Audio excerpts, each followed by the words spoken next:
Необычные судьбы, уникальные возможности, невероятные факты. Люди, которые умеют удивлять. Реальная жизнь. Смотрите прямо сейчас.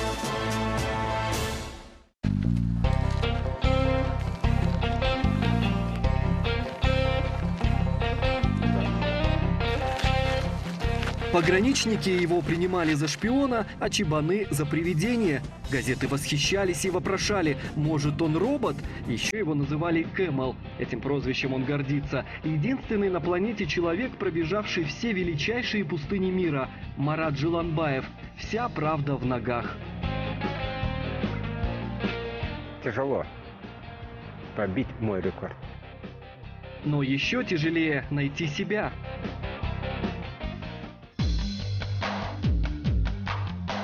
Как пробежать путем Супермена? Кто марафонца по пустыне водил? И где спортивный путь пересекается с духовным?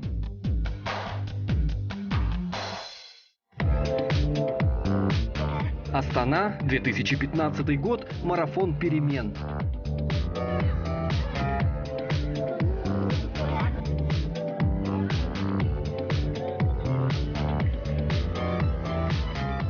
Семикратный рекордсмен книги рекордов Гиннесса на отдыхе уже 20 лет. Но этот забег пропустить не может. Уже как тренер. Говорит, болеть за свою команду гораздо сложнее, чем бежать самому. Давай, все руки вверх, давай, поднимем!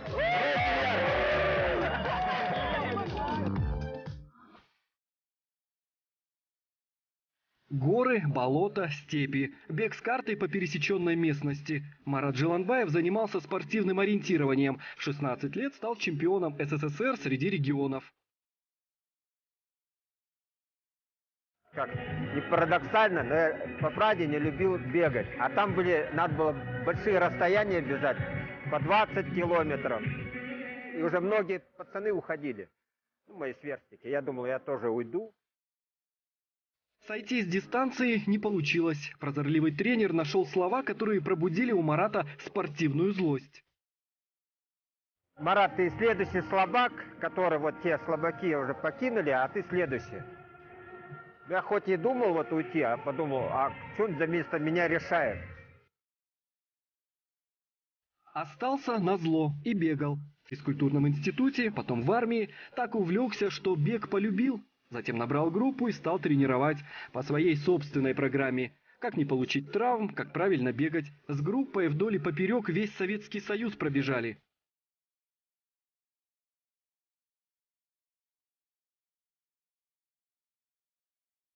Так, давайте, группа, круг встали. Сейчас будем разминаться. «Надо» – это то слово, которое гонит Марата из дома. Только оно закаляет волю, говорит спортсмен. Так было в детстве, в молодости, так и по сей день. Разминка. Она необходима перед стартом.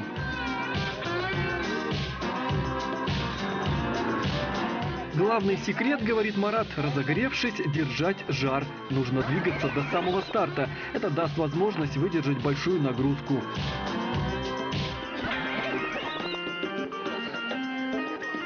Погода в самый раз, что не жарко. Разогреетесь, будете хорошо бежать. 20 километров в час. Средняя скорость марафонца-профессионала. Это в 2 раза больше скорости миграции сайгаков и северных оленей. Каждый может бегать, но правильно бегать может не каждый. Марат говорит, что из группы в 30 человек, как правило, только один знает технику. А чтобы лучше бегать, надо больше бегать. Были годы, когда почти по 30 тысяч пробегал. 20 километров в неделю. Для любителей достаточно, чтобы держать себя в форме. Марат за все годы намотал 160 тысяч километров. Пробег не всякой автомашины. Это как 4 раза землю обогнуть. Его личный рекорд – дистанция 100 километров за 6 часов 32 минуты.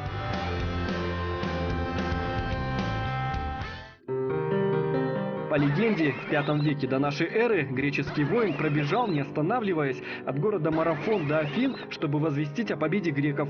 Добежал и свалился замертво.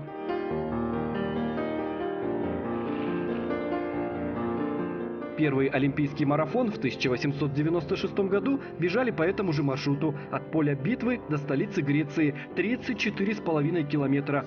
Победителем стал водонос по профессии Спиридон Льюис. В награду получил ювелирные украшения, коляску, запряженную осликом, и возможность бесплатно бриться в парикмахерской до конца своих дней. В 1908 году во время Лондонской Олимпиады дистанцию удлинили, чтобы королевская семья прямо из Виндзорского замка могла любоваться бегущими.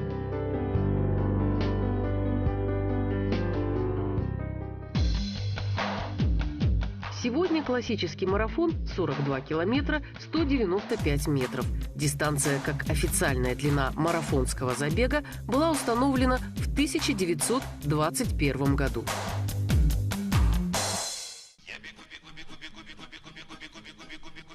В 1991 году Марат за 23 дня пробежал 23 классических марафона подряд, а затем стал бегать по 2 дистанции в день, с результатом в среднем за марафон 4 часа 54 секунды. Эти рекорды до сих пор никто не побил. Я знаю, что где-то лет 5 подряд пробегал в день по 700 марафонов. 700. Это неофициально. А официально вот первый год, когда я начал так сильно тренироваться, было 226. Это в книге Гиннесса. Воспитанник детского дома. Об этом он даже не мечтал. Родился в Карагандинской области. В 8 лет остался без родителей. Спорт не позволил сбиться ему с пути. Он мечтал путешествовать, а стал сильнейшим бегуном мира. Оказалось, что и это не цель.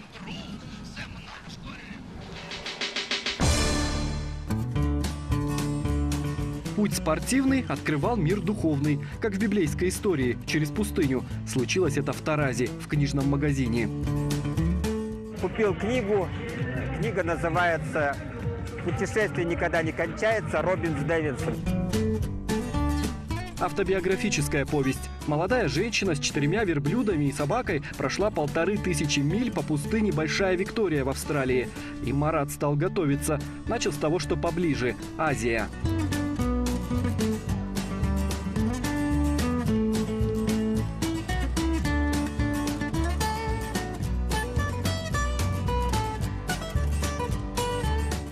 1992 год. Царство змей в Каракумах. За спиной 20-килограммовый рюкзак с провизией и медикаментами. Пустыню пересек в одиночку. 1200 километров за 20 дней. Это был 3-й рекорд, занесенный в книгу Гиннесса. Астана, 2015. Дистанция участников в 600 раз меньше.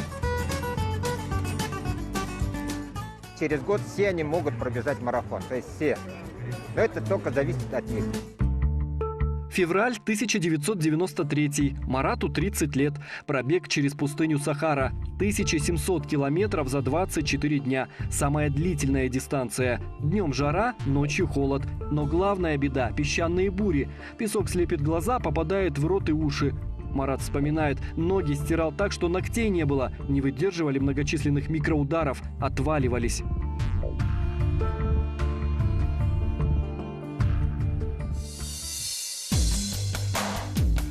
Подсчитано, что марафонец, бегущий по пустыне, в сутки выпивает около 20 литров воды.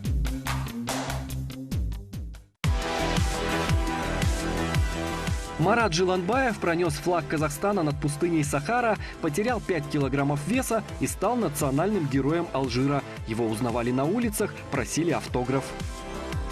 Финиш пробега был в маленьком поселке туарегов Тарифок, а заключительный этап в городе Таман-Рассеп. Финиш снимало национальное телевидение, показав на следующий день сюжет о пробеге Марата в разделе важнейших новостей дня.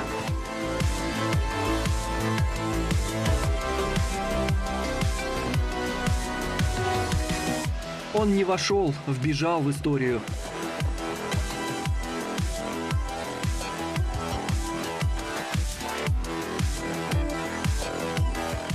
Супермен сродни блиставшим тогда киногероям Шварценеггера и Ван Дамма, только реальный и без дублеров.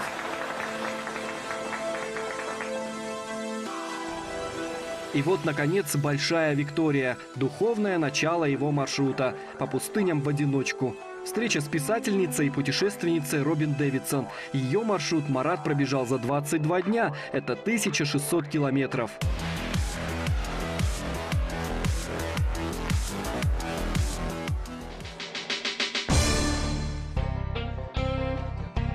Победный марш по пустыням закончился в Америке в 1994-м.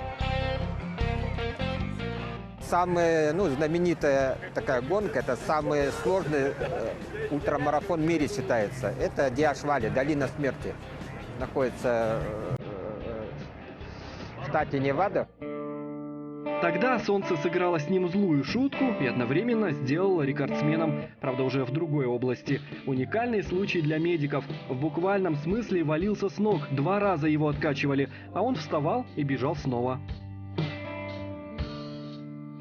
После тепловых ударов вообще не было аналога, чтобы человек вставал и бежал. Я получил 2 тепловых удара, но я финишировал 2-м. Пустыня ошибок не прощает. Отказавшись от воды на старте, кроме теплового удара, казахстанский марафонец получил и прозвище «Кэмел» – верблюд. Считает его вполне достойным. Тогда газеты пестрили заголовками: «Ад длиною в 139 миль» – это 217 километров. До финиша мало кто дошел. Марат дошел и спал целые сутки.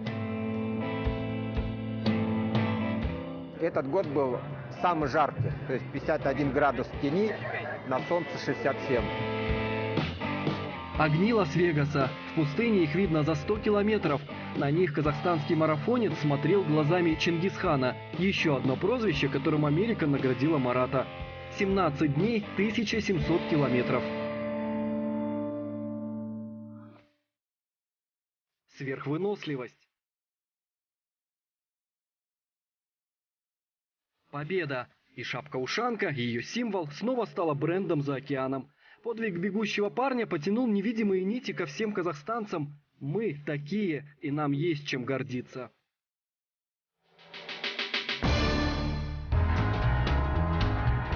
Ноги Жиланбаева не знали устали. Вскоре он сбежал на самую высокую вершину Европы – гору Эльбрус.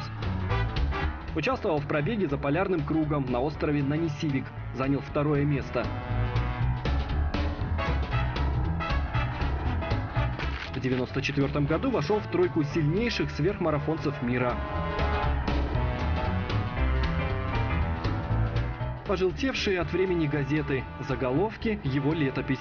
Детдомовский мальчишка, мечты сбываются. Кстати, он с детства рисует, и первое его место работы – художник-оформитель. Его картины тоже его летопись. Художник, скульптор, людские лица особо притягательны. Выставки в США, Франции, Польше, Алжире и в странах СНГ. Невероятно, в 1987 году из закрытой страны умудрился продать свои картины за границу, в Германию. Баснословный по тем временам гонорар, заработал $3000.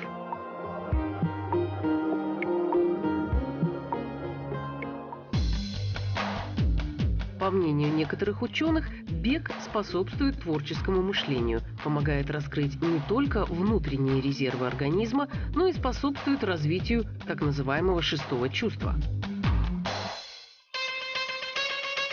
Кстати, согласно одной из гипотез, именно марафонский бег способствовал появлению человека разумного. Американские ученые считают, что в результате естественного отбора выжили те австралопитеки, которые бегали быстрее своих собратьев. Как бы то ни было, но движение – это точно жизнь. Марат этого постулата всю жизнь придерживается. Для себя марафон один пробежал сам. По 10, 20, с собакой бегаю у меня, немецкая овчарка есть. Тоже, может, тоже, наверное, марафон пробежать. По 20 километров я несколько раз с ней бегаю. Им только зимой можно.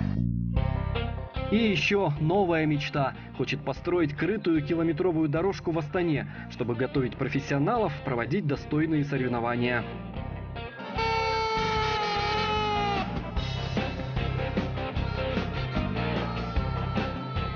В столицу из Экибастуза Жиланбаев с семьей перебрался 2 года назад. Занимаемся детьми, у меня 5 детей.